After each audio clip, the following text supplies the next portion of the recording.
Balai Besar Karantina Pertanian atau BBKP Kementerian Pertanian Sulawesi Selatan mengumumkan ekspor umbi porang ke Tiongkok kembali dibuka. Pasar Tiongkok kembali membuka pintu impor untuk komoditi umbi porang asal Sulawesi Selatan. Setiap pengiriman terdapat dua bentuk permintaan porang, yaitu serpih dan bubuk. Dari tahun 2019 hingga tahun 2021, serpih porang Indonesia telah diekspor ke 27 negara. Volume dan nilai ekspor setiap tahunnya mencapai 11,7 ribu ton, senilai 531,27 miliar rupiah. 30,1 ribu ton senilai 548,79 miliar rupiah dan 6.000 ton senilai 275,30 miliar rupiah.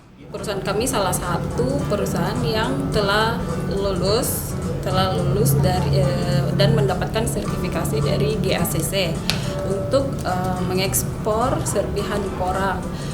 Semuanya bekerja sama dengan sangat baik, tidak cuma dari kami perusahaan, tetapi instansi-instansi semuanya juga bekerja sama, turut bekerja sama. Untuk ketersediaan itu kan kita tahu ini Sulawesi Selatan adalah sentra produksi porang. Dan untuk daerah-daerah yang ada di Sulawesi Selatan itu mulai dari Goa sampai Luwu Timur itu semua menanam porang, Pak. Jadi dengan terbukanya ini keran ekspor ini, kita harapkan petani-petani kita bisa sejahtera lagi, karena kita tahu petani sekarang ini anjlok nilai porang mereka. Tahun ini, Balai Karantina Pertanian Sulawesi Selatan menargetkan akan mengirim 3.000 ton umbi porang ke negara tirai bambu tersebut.